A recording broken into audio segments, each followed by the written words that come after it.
Welcome to lesson 10.9. In this lesson, we'll be talking about absolute convergence and conditional convergence. We primarily use these topics with alternating series, and if you're not familiar with the alternating series test yet, I do have a separate video on that. An infinite series from n equals 1 to infinity of a sub n, is absolutely convergent if the series from n equals 1 to infinity of a sub n converges, and the series from n equals 1 to infinity of the absolute value of a sub n converges. So if both of those two converge, then our series is considered to be absolutely convergent. Let's take a look at an example. First, in order to prove that this series is convergent overall, we just need to look at the series overall. To determine the convergence of this series, we'll use the alternating series test. To use the alternating series test, we need the limit as n approaches infinity of the non-alternating portion of the series, so excluding the negative 1 over n, so just the 1 over n cubed, to be equal to 0. This is true because as we plug in larger and larger numbers in our denominator, we'll get closer and closer to 0. Now we also need the non-alternating portion of the series to be decreasing, so the 1 over n cubed needs to be decreasing. 1 over n cubed is decreasing. Because as larger and larger numbers are plugged in, our denominator gets bigger, which makes the whole thing smaller. Since both of these conditions are met, we know that our series overall is going to be converging by the alternating series test. Okay, so hopefully that was pretty much a review. Now, this is where we get into absolutely versus conditionally convergent.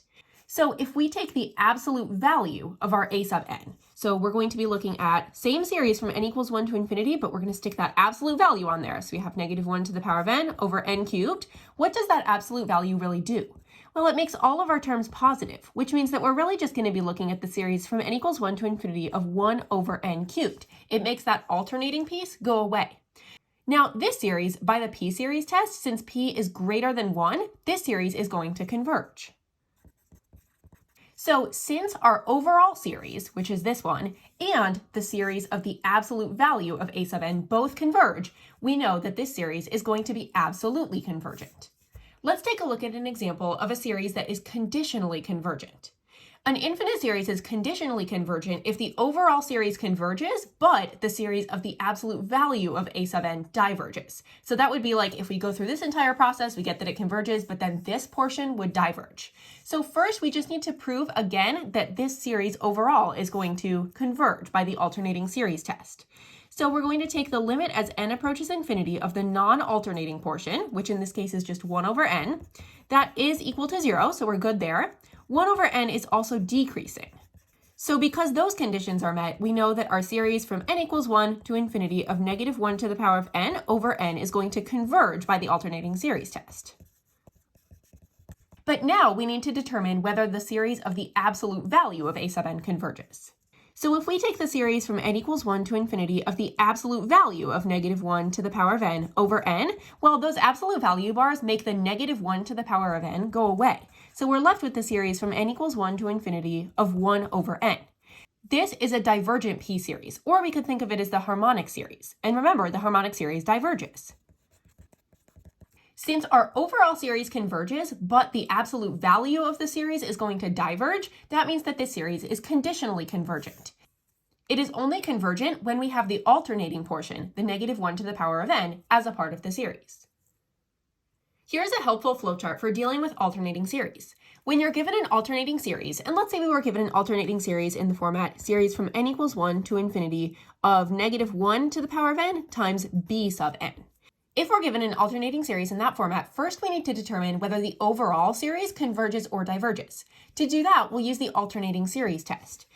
The two conditions that need to be met to ensure that the series converges by the alternating series test is that the limit as n approaches infinity of the non-alternating portion, which in this case is our b sub n, needs to be approaching 0, and b sub n needs to be decreasing. So that would mean that our alternating series converges. Now, if these conditions are not met, if either of those are not met, we would say that our series diverges. Now, when it converges, we can have two types of convergence, absolute convergence or conditional convergence. If we're looking for absolute convergence, that means that we need the series from n equals 1 to infinity of a plain b sub n, so the series without the alternating portion, or taking the absolute value of the whole thing, which cancels out that alternating portion, this also needs to converge. And we could use a variety of tests to prove that. Alternatively, we could have it converging conditionally, which means that even though the overall series converges, the series from n equals 1 to infinity of b sub n, the non-alternating portion, diverges. So that's how we deal with alternating series. Determine whether each series diverges, converges conditionally, or converges absolutely. The first thing we need to do is figure out overall, does the series converge or diverge? So when it has the alternating portion on there, does it converge or diverge? In order to do that, we'll use the alternating series test, which I do have a separate video on if you're not familiar with that test. The alternating series test states that the limit as n approaches infinity of our non-alternating portion must be equal to 0, and the non-alternating portion must be decreasing if we want this series to be converging. So we'll take the limit as n approaches infinity, and then the non-alternating portion is the n squared over n plus 2 squared. So we'll copy that down here.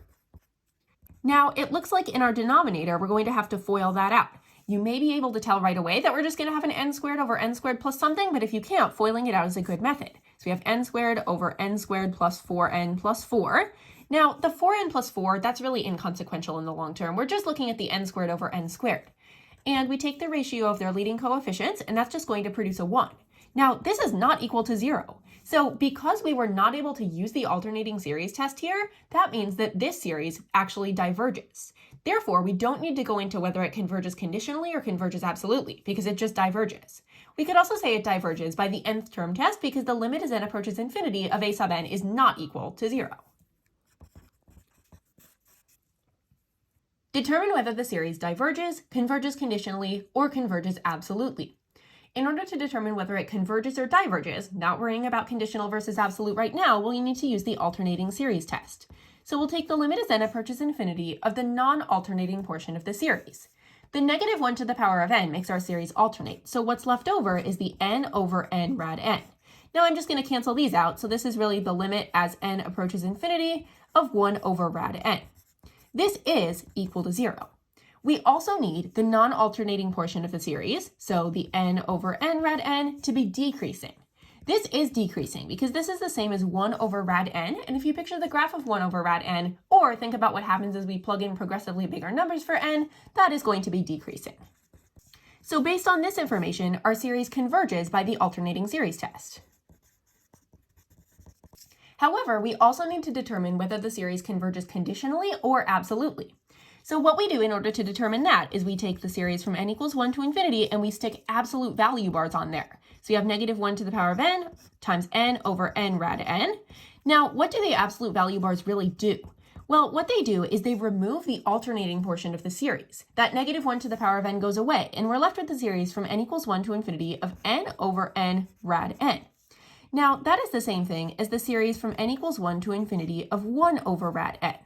And if we're looking at 1 over rad n, that can be rewritten as 1 over n to the power of 1/2. That means that this series is a p-series with p equaling 1/2. Since p is less than or equal to 1, this series diverges. So this diverges by the p-series test. But since our alternating series converges, but the non-alternating one diverges, that means that our series converges conditionally. Another way to think about that is that the convergence of this series depends on this alternating portion being here. If we take away the alternating portion, the series is no longer converging. Determine whether the series diverges, converges conditionally, or converges absolutely. We have the series from n equals 1 to infinity of negative 1 to the power of n times 2 to the power of n over pi to the power of n. So lots of things to the power of n here. We're going to follow the same process. First, we'll determine whether this series overall diverges or converges by using the alternating series test. So we'll take the limit as n approaches infinity of the non-alternating portion of the series, which in this case is 2 to the power of n over pi to the power of n. This is equal to 0 because pi to the power of n is going to grow faster than 2 to the power of n. So we'll wind up with smaller number over bigger number, which is going to produce a 0. The other condition for the alternating series test is that we need 2 to the power of n over pi to the power of n to be decreasing. Let's think about that. Well, if we plug in a 1 here, we would have 2 over pi. And then if we plug in a 2, we'll have 2 squared over pi squared. And that value is smaller than a 2 over pi. That process is going to continue. We're always going to be getting smaller numbers. Therefore, we can say that this decreases. Based on these two conditions, our series converges by the alternating series test. To determine whether it converges absolutely or conditionally, we'll take the series from n equals 1 to infinity of negative 1 to the power of n times 2 to the power of n over pi to the power of n, but we're going to stick some big absolute value bars on there.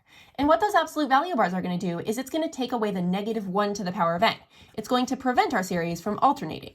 Instead of having positive, negative, we're going to be adding up all of those terms. So we have 2 to the power of n over pi to the power of n. Now this is looking a lot like a geometric series. I can rewrite this as 2 over pi to the power of n. And then that means that my r term is 2 over pi. Now thinking back to geometric series, which I do have a separate video on, if the absolute value of the r term is less than 1, that means that the series converges. And if the absolute value of the r term is greater than or equal to 1, the series diverges. Since the absolute value of r, which is equal to the absolute value of 2 over pi, is less than 1, that means that this series converges by the geometric series test. Since our alternating series and our non-alternating series converge, that means that this series converges absolutely. Determine whether the series diverges, converges conditionally, or converges absolutely. First, we'll use the alternating series test to determine whether the series as a whole converges or diverges. So we'll take the limit as n approaches infinity of the non-alternating portion of the series. Now this is a bit strange because we're used to seeing a negative 1 to the power of n, or negative 1 to the power of n plus 1. However, this cosine pi n actually takes on the same function as that.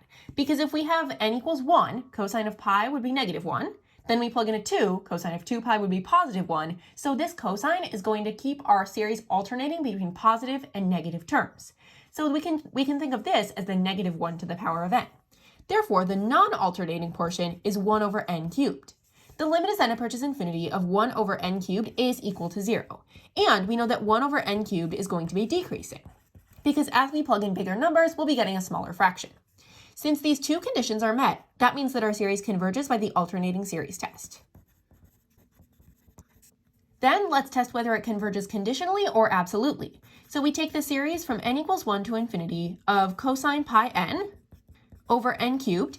And remember, we stick those big absolute value bars on there. Now, since the cosine of pi n is only ever going to generate a positive 1 or a negative 1, that means that by putting these absolute value bars on there, we have effectively reduced this series to the series from n equals 1 to infinity of 1 over n cubed. And this series converges by the p-series test because p is greater than 1. Since the series and the absolute value of the series converge, this series converges absolutely. Which of the following series is or are conditionally convergent?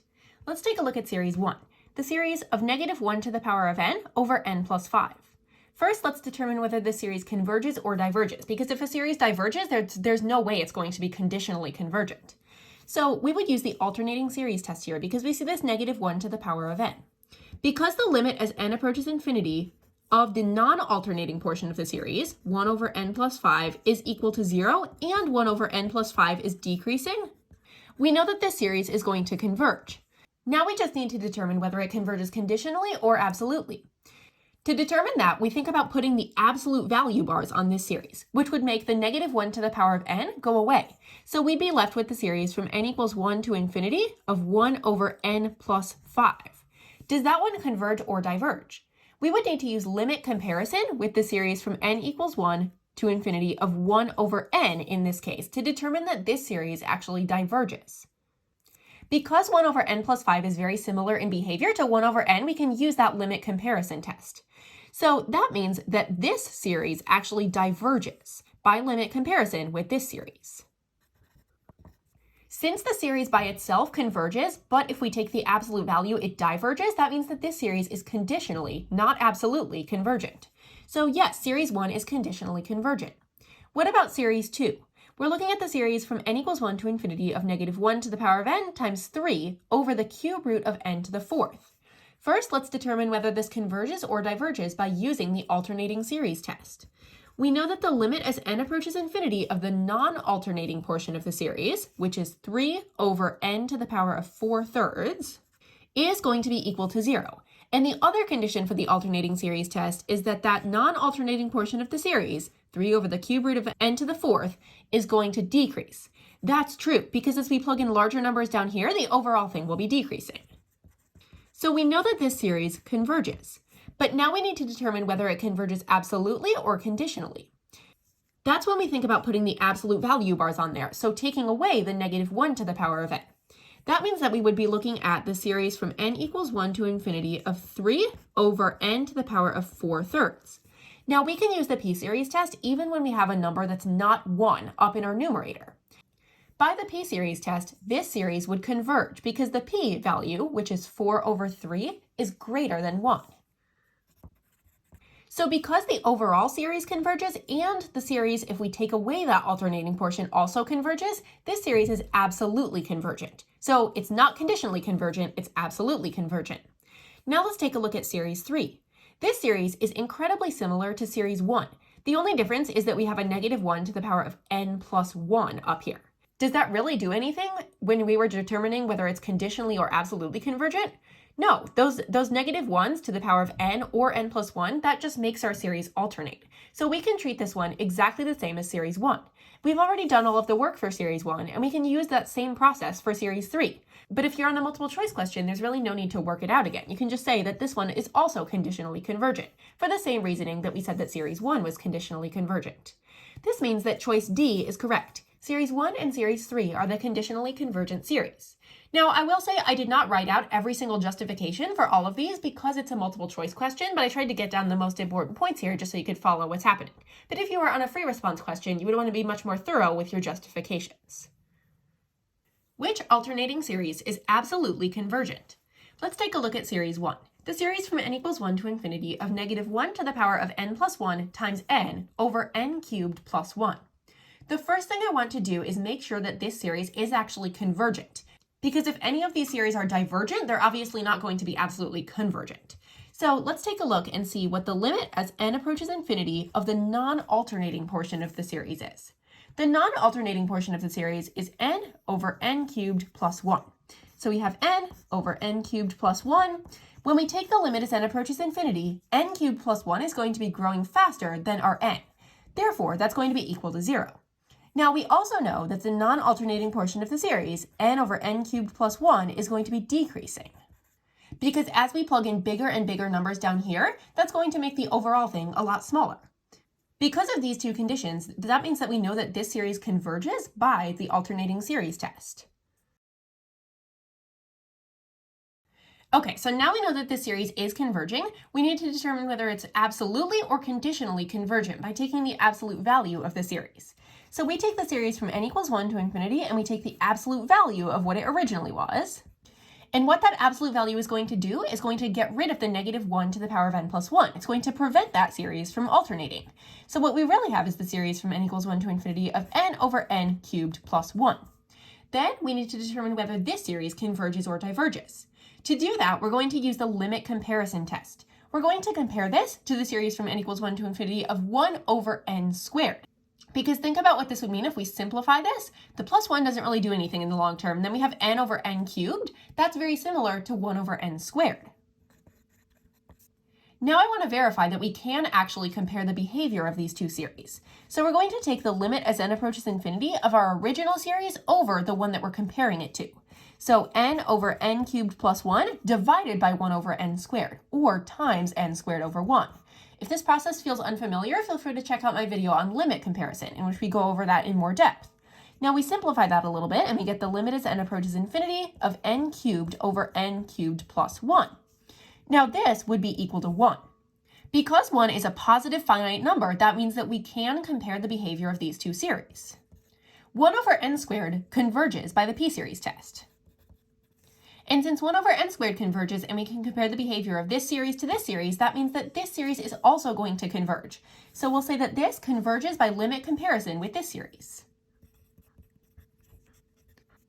Since both the original series and the absolute value of the series converge, that means that this series is the one that is absolutely convergent.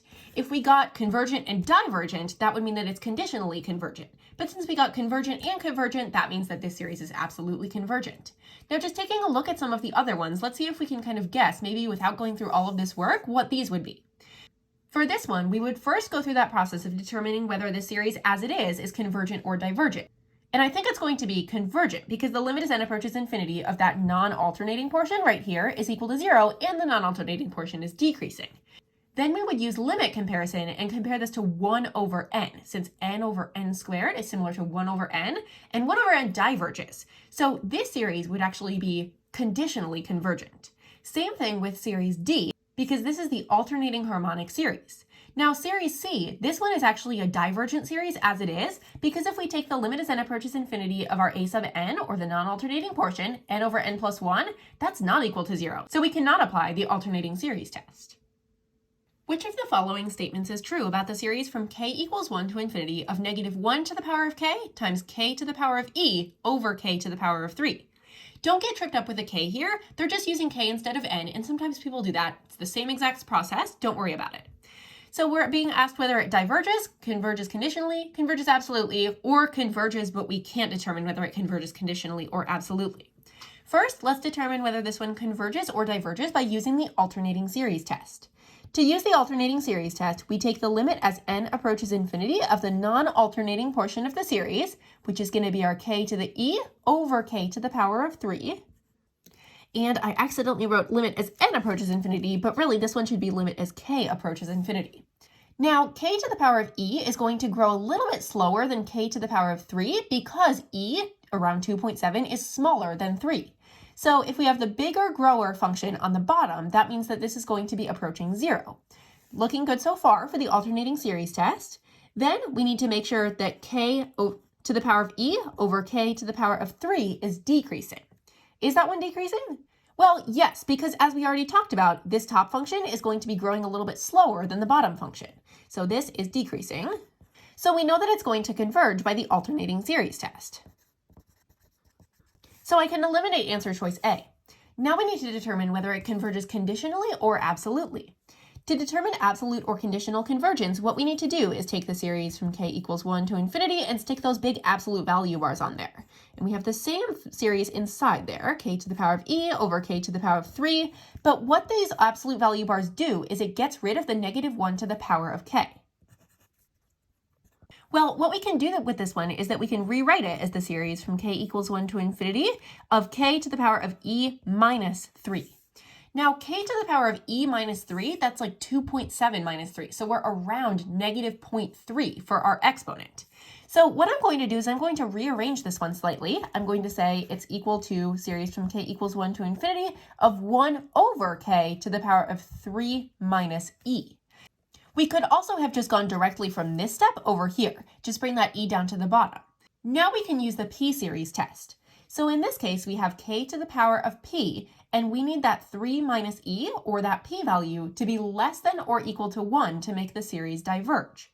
3 minus e is around 0.3, which is, in fact, less than 1. So we know that our series is going to diverge. This diverges by the p-series test. Since the alternating series converges, but the non-alternating series diverges, that means that this series converges conditionally. Therefore, answer choice B is correct.